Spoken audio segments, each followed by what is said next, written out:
C'est l'heure donc de notre émission hebdomadaire Droits et Devoirs. Merci d'être avec nous tout le temps puisque c'est un plaisir d'implémenter le code pénal du Togo avec vous et ce code pour le divulguer. Nous remercions donc notre confrère Aristo qui fait ce beau boulot. Monsieur Aristo, merci et que Dieu soit avec vous. Notre invité de tous les jours, Madame Odette Donga, zone juge d'instruction au tribunal de grande instance de Lomé. Elle est avec moi. Madame, bonjour. Bonjour. J'espère que vous allez bien. Je vais bien et vous-même.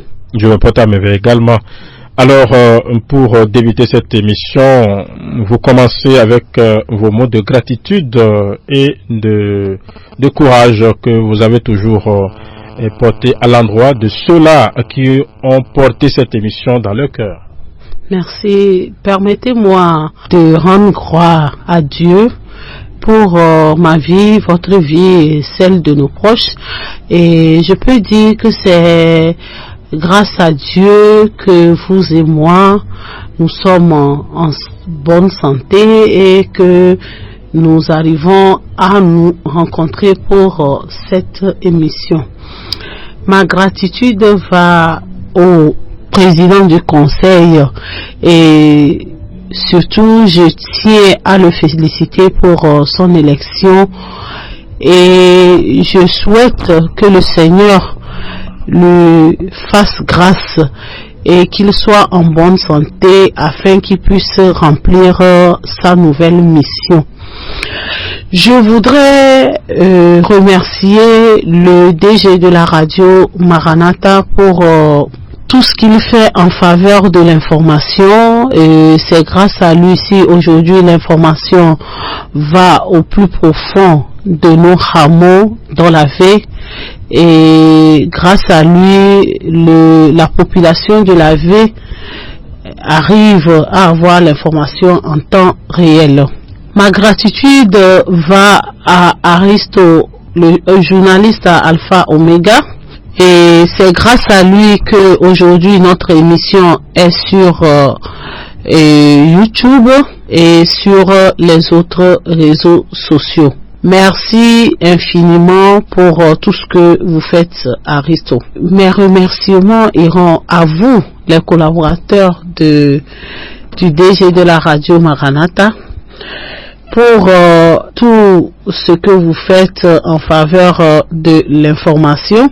Je sais que le DG a une vision, mais sans votre aide, sans votre collaboration, je ne suis pas sûr qu'il pourra arriver. Je vous exhorte à continuer dans ce sens pour l'aider et à ce que l'information parvienne aux populations togolaises et d'ailleurs. Mes remerciements vont à tous les auditeurs de Radio Maranatha et surtout à tous ceux qui nous suivent via les réseaux sociaux, WhatsApp, YouTube, TikTok, Facebook et que sais-je encore. Merci pour votre soutien indéfectible. Merci pour toutes les questions que vous arrivez à nous envoyer et qui nous permettent d'améliorer le travail. Et en ce sens, j'adresse un coucou spécial à Tata Angèle de Radio Fréquence 1. Et je peux dire que c'est l'une de mes meilleures fans et elle a pour habitude de m'appeler de temps en temps pour demander des renseignements et surtout demander des éclaircissements pour m'aider à améliorer le travail. Je voudrais enfin exhorter tous ceux qui n'ont pas encore eu la chance d'écouter cette émission de le faire parce que c'est important pour que l'ignorance ne les tue pas. Merci. Merci beaucoup, madame. Et nous allons donc continuer avec les explications sur les différents articles du Code pénal du Togo.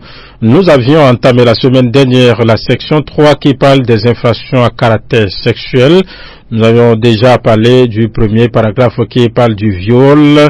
On a aussi abordé le deuxième paragraphe qui a pour contenu des mutilations génitales féminines. Alors, nous allons poursuivre aujourd'hui avec le paragraphe 3 qui parle de l'inceste.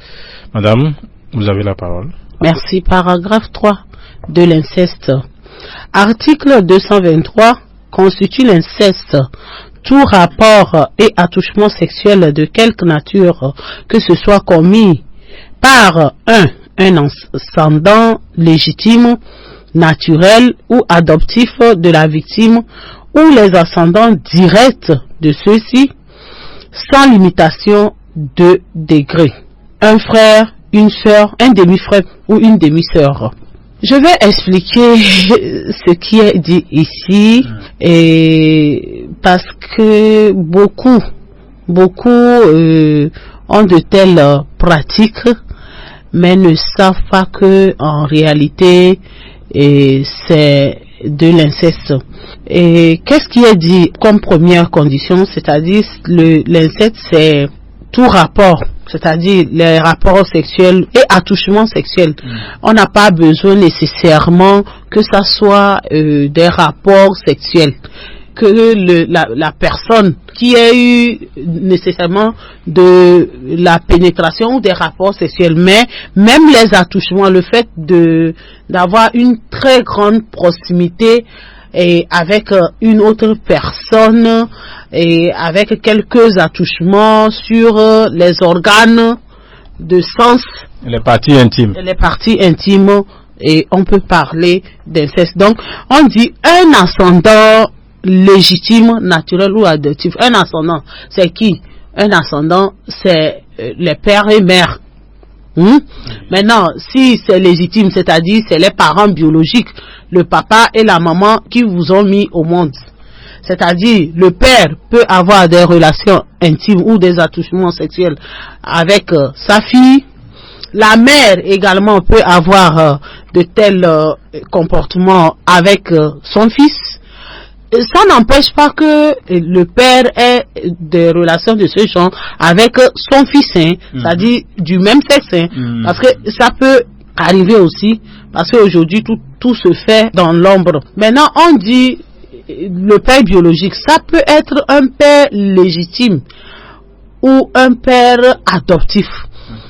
Légitime, c'est-à-dire que vous êtes avec un parent légitime, il est peut-être pas votre père biologique, c'est peut-être un beau-père, mais bon, il est reconnu. Ou bien adoptif, quelqu'un qui vous a adopté, il peut ne pas être votre père ou votre mère biologique. Ça peut être un autre parent, ça peut être un beau-père aussi. Maintenant, on dit, parce que c'est important, c'est relation entre un ascendant et le descendant, c'est-à-dire un fils et une fille. Maintenant, également, les ascendants de ceux-ci, c'est-à-dire les ascendants, c'est-à-dire les pères et mères des parents biologiques qui ont des relations avec les descendants. D'accord. Donc, voilà. Maintenant, on dit deux, un frère, une sœur, un demi-frère ou une demi-sœur. Les relations entre un frère et une sœur de même père ou de même mère peuvent avoir des relations intimes, ou bien un frère et une sœur et une demi-sœur, c'est-à-dire ils sont peut-être de même père, mais pas de même mère, ou bien ils sont de même mère, mais pas de même père. C'est important. Ou soit un demi-frère et une demi-sœur qui ont des relations, c'est-à-dire qu'ils ont des parents, mais proches. Voilà. Et ils ont des relations sexuelles. Je voudrais par là dire quoi? Parce que la plupart du temps, ces relations peuvent déboucher en comment l'appelle-t-on, des mariages incestueux. Donc, quand j'essaie d'expliquer, c'est juste pour dire que aujourd'hui, si vous arrivez à écouter cette émission et que vous êtes dans ce cas, vous ne le saviez pas. Vous couchez peut-être avec votre cousin, votre tante, votre oncle, paternel ou maternel, dans l'ignorance, et vous vous basez sur le fait que vous vous aimez. La loi interdit cela. La loi ne veut pas que vous soyez ensemble. Les relations de famille ou de proches parents sont interdites à cause des maladies liées à la consanguinité. D'accord. Je donne l'exemple de l'albinisme. L'albinisme, si d'aventure les gens ont des gènes récessifs de l'albinisme et qui se mettent ensemble, ça veut dire qu'ils peuvent avoir des enfants albinos. De la même manière, la drépanocytose, si les parents proches qui ont tous dans leur famille la drépanocytose, si c'est dans un cas récessif pour certains, à cause de la consanguinité, lorsqu'ils se mettent ensemble, ils peuvent avoir des enfants drépanocytaires et très souvent malades, même des enfants qui meurent en bas âge. De la même manière, oui, les maladies chroniques telles que l'asthme. Si vous avez, vous êtes de la même famille, vous êtes asthmatique et votre cousin ou votre oncle est asthmatique, mais vous vous mettez ensemble, on vous interdit, mais vous voulez coûte que coûte, c'est que vous ferez des enfants asthmatiques et même qui auront de la pneumonie, il y en a qui vont dans la sinusite, c'est ça.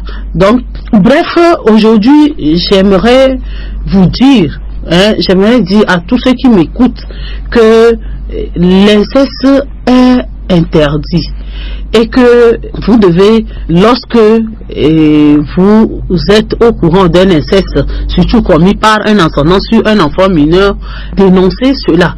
Parce que à la suite, quand je vais lire les peines prévues par cet article, vous verrez que même vous qui n'avez rien fait, étant au courant, vous pouvez être puni d'une peine d'emprisonnement et même des amendes. Donc voilà. L'inceste est puni d'une peine de 5 à 10 ans de réclusion criminelle et d'une amende de 5 millions à 20 millions de francs CFA. Ici, on est en train d'expliquer quelque chose. L'inceste là, ça veut dire que ce sont l'inceste commis entre des adultes. C'est-à-dire, si votre père a 50 ans, vous avez 20 ans, et que vous couchez ensemble, vous avez une relation avec votre papa de votre propre gré. Parce que si c'est qu'il vous viole, vous allez le dénoncer. Et justement. Et là, vous êtes hors. Mais si vous ne dénoncez pas, et qu'on venait à constater que vous et votre papa, vous avez des relations sexuelles, ou bien vous et votre maman, vous avez des relations sexuelles. Je le dis, pour que les gens ne disent pas que oui, c'est comme on veut justement condamner que les hommes.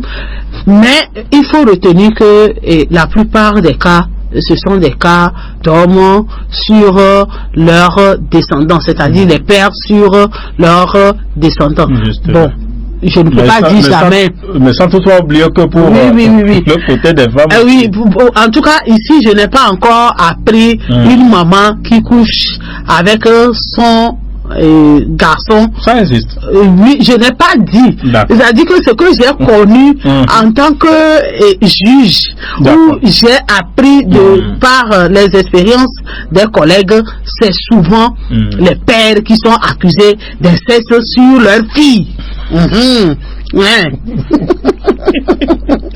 Oui, et donc la loi dit que lorsque les gens ont commis l'inceste, là je parle de tous les deux qui sont majeurs, donc c'est 5 à 10 ans de réclusion criminelle et la peine d'amende est de 5 millions à 20 millions de francs CFA. Voilà. est puni d'une peine d'emprisonnement de 1 à 3 ans et d'une amende de 1 million à 5 millions. Celui qui, ayant connaissance d'un inceste tenté ou consommé sur une mineure, n'a pas aussitôt informé les autorités. Ah, c'est ce que je disais ici. Je disais que lorsque l'inceste est commis sur un mineur, je dis commis, ça peut être tenté même. C'est-à-dire quelqu'un a tenté de commettre un inceste sur un mineur. Mais ça n'a pas marché. C'est son enfant. Vous êtes peut-être la mère. Vous avez su que le père voulait faire ça à votre fille. Vous n'avez rien dit.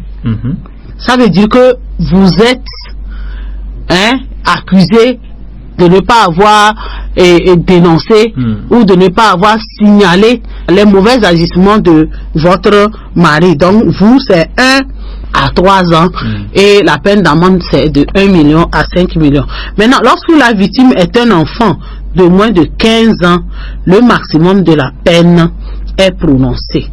Le maximum de la peine est prononcé, et aussi bien pour celui qui a commis l'inceste, c'est-à-dire 5 à 10 ans, c'est au moins 10 ans. Et je parle de celui qui a commis, l'amende c'est de 5 millions à 20 millions, donc on peut lui demander de payer 20 millions. Et maintenant, si c'est vous qui n'avez pas dénoncé, alors que le mineur a moins de 15 ans, c'est que vous pouvez encourir une peine de prison de 3 millions et une amende de 5 millions de francs CFA. Paragraphe 4 de la pédophilie. Article 224 constitue la pédophilie tout rapport ou attouchement sexuel de quelque nature que ce soit commis par une personne majeure sans fraude, menace, contrainte ou violence sur la personne d'un enfant de moins de 15 ans ou toute exposition ou exploitation à des fins commerciales ou touristiques de photographie, d'images et de sons obtenus par un procédé technique quelconque, de films ou dessins à caractère pornographique mettant en scène un ou plusieurs enfants âgés de moins de 15 ans. Ici, la pédophilie a deux sens. C'est soit les rapports ou attouchements sexuels commis par un adulte, c'est-à-dire un majeur, sur un enfant de moins de 15 ans, mais sans fraude, sans menace, sans contrainte ou sans violence. Ça veut dire que dans ce cas, la relation qu'il y a entre le mineur ou la mineure et l'adulte, c'est une relation consentante, c'est-à-dire que le mineur a accepté être avec l'adulte. Et la plupart du temps, c'est répétitif, ce n'est pas une seule fois, c'est peut-être plusieurs fois que ça se fait, et ce n'est pas la menace, ce n'est pas la fraude. Bon, très souvent, il y a des mineurs qui peut-être c'est coup de foudre, on ne sait pas, mais ce qui est sûr, on sent que bon, le majeur ou la majeure, l'adulte a un quelconque pouvoir sur l'enfant, et même si l'enfant a donné son consentement, on se dit de l'influence. Voilà, donc c'est pour ça que on dit c'est la pédophilie, c'est-à-dire que les rapports là, il n'y a pas eu de contrainte, il n'y a pas eu la force, l'enfant a accepté, et bon, les relations ou les attouchements sexuels ont continué, ce n'est pas une seule fois, donc on se dit que l'enfant a consenti quelque part.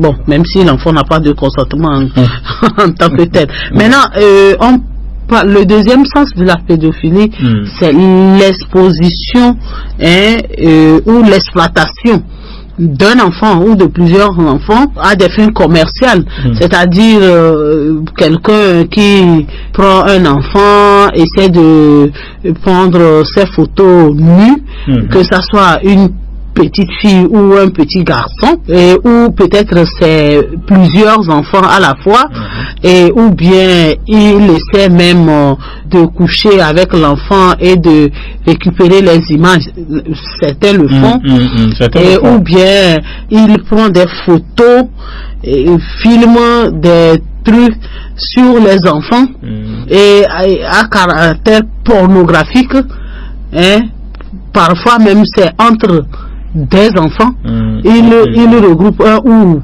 plusieurs enfants, et deux ou plusieurs enfants plutôt. Il les regroupe et il leur demande peut-être de faire l'amour entre eux, et lui filme pour aller vendre. Voilà. Et donc c'est ça aussi, ça s'appelle la pédophilie. Ce n'est pas nécessairement coucher avec les enfants, mais c'est l'exposition ou l'exploitation à des fins commerciales des images des enfants ou à des fins pornographiques. Donc voilà. Tout acte de pédophilie est puni d'une peine de 10 à 20 ans de réclusion criminelle et d'une amende de 25 millions à 50 millions.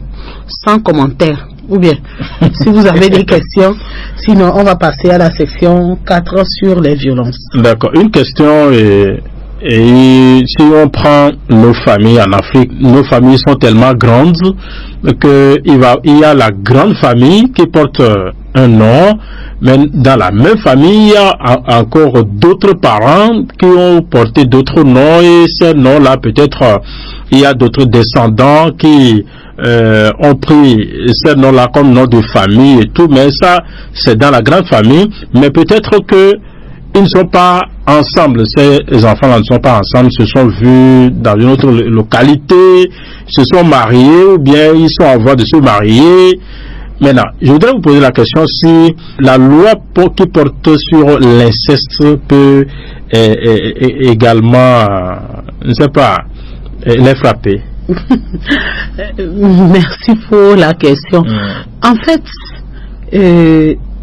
il faudrait que j'explique quelque chose. Pour qu'une infraction soit constituée, il faut 3 éléments. L'élément légal, l'élément matériel et l'élément intentionnel ou l'élément moral. Et dans votre cas, si je prends l'exemple que vous avez donné, ce sont des individus de même famille, mais qui ne portent pas les mêmes noms et aussi qui ne se connaissaient pas avant, qui se sont retrouvés peut-être dans un autre village ou dans une autre ville ou dans un autre pays et qui ont sympathisé ou qui se sont mis ensemble et le point de se marier. Et donc pour se marier, il faut rencontrer la famille ou les parents de son partenaire. Et là, je suis sûr que si les parents venaient à se rencontrer et que ils se rendent compte que non, ils sont de la même famille, et c'est-à-dire c'est un même grand-père, et ils sont peut-être des cousins, ou bien c'est un oncle et sa nièce, ou c'est une tante et son neveu, ils doivent sursoir à ce mariage. Ah bon? Oui, ils doivent sursoir à ce mariage. Maintenant, ce qui s'est passé entre eux, et quand je prends la constitution de l'infraction, ne peut être considéré comme constitué dans la mesure où, c'est vrai, il y a l'élément légal, c'est-à-dire la loi dit il ne faut pas avoir des relations avec les parents. Il y a l'élément matériel, on sait qu'ils ont couché ensemble, ce n'est pas une seule fois, ce n'est pas 2 fois, c'est plusieurs fois. Mais est-ce qu'ils avaient l'intention morale? Est-ce qu'ils se connaissaient? Est-ce qu'ils savaient qu'ils étaient des cousins ou ils étaient parents avant de commettre peut-être l'acte? Non. Je donne un exemple banal. Un exemple banal. Et ça, c'est une histoire vraie, pour parler des mêmes choses que ce que vous venez de donner comme exemple. Il y a une dame qui, dans sa jeunesse, a rencontré un monsieur par un coup d'un soir ou un moment de faiblesse, ils sont restés ensemble et la fille ou la femme est tombée enceinte. Oui. Le monsieur n'a pas voulu reconnaître la grossesse, il est parti, il a fait ses études et par la grâce de Dieu, il s'est retrouvé à l'étranger. Et donc, la femme a eu son enfant, puisqu'elle était si jeune, le monsieur aussi était si jeune, puisqu'ils étaient, je peux dire, élèves et étudiants. Et donc, l'enfant, la fille a pratiquement 18 ans, 19 ans, elle a eu son bac, elle va aussi à l'étranger et je dirais par un coup de chance ou malchance, elle va dans le même pays que son père, elle arrive à le rencontrer, ils s'amourachent, ils s'aiment et ils sont heureux et il veut se demander mariage. Donc la fille signe un autre nom puisque comme le papa n'avait pas reconnu la maman, la grossesse, donc la fille signe un autre nom. Le papa ne pouvait pas s'imaginer, même quand on signe un même nom, on ne peut pas savoir parce qu'il y a beaucoup d'handicaps, il y a beaucoup de zonous. Donc mais on devait quand même se poser la question. Voilà, ça c'était pas un même nom. Et donc quand la fille rentre avec son monsieur, elle raconte et puis bon, et le monsieur arrive, c'est là où il se rend compte que c'est ça. C'est son enfant. C'est son enfant. On peut dire que c'est la nature qui a réglé le problème. Voilà. Et donc maintenant, il ne peut pas se marier. Même il ne peut pas se marier. Il ne peut pas. Mais c'est son enfant. Ce n'est pas. Et là, quand le monsieur rentre, il dit c'est qui ta maman? Et elle dit c'est ma maman. Et le monsieur regarde, il dit mais. Et il voit l'âge de la fille. C'était au moment où. Et donc ce n'est plus possible. Cela me rappelle une émission, c'est quelque chose qui est vrai, hein, qui s'est passé sur une antenne, une chaîne à l'étranger. L'homme et la femme sont des enfants, c'est-à-dire même père, même mère, mais qui ne se connaissent pas. Oui. Ils ne se connaissent pas, mais ils se sont mariés à l'étranger. Maintenant, ils sont maintenant venus au pays pour se marier. Mais c'est maintenant ils sont en train de découvrir que c'est même père, même mère. Et on ne peut plus se marier. Madame, il faut dire que le temps est fini. Et voilà, vous allez clôturer pour aujourd'hui. Et merci beaucoup. Comme j'ai pour habitude de dire, nous sommes à l'école du droit. Vraiment. Et lorsque nous apprenons les enseignements, c'est bien de les appliquer et c'est encore mieux de les partager pour permettre à d'autres personnes de connaître la loi et de ne pas vivre dans l'obscurité. Donc en d'autres termes, que l'ignorance ne les tue pas. Merci. Merci, Madame Odette Dongazonou, juge d'instruction au tribunal de grande instance de Lomé, qui continue de nous éclairer sur le code pénal du Togo. Mesdames, ces parties sont des parties vraiment essentielles que nous devons considérer et écouter chaque fois. Et également, servir de conseiller auprès de ceux-là, peut-être qui ont déjà vécu ces cas où si quelqu'un a l'intention d'en faire ou le décourager pour que l'ignorance ne nous tue pas comme elle a l'habitude de le dire. Je suis Philippe Alika pour l'animation de cette émission. Merci et à très très prochainement.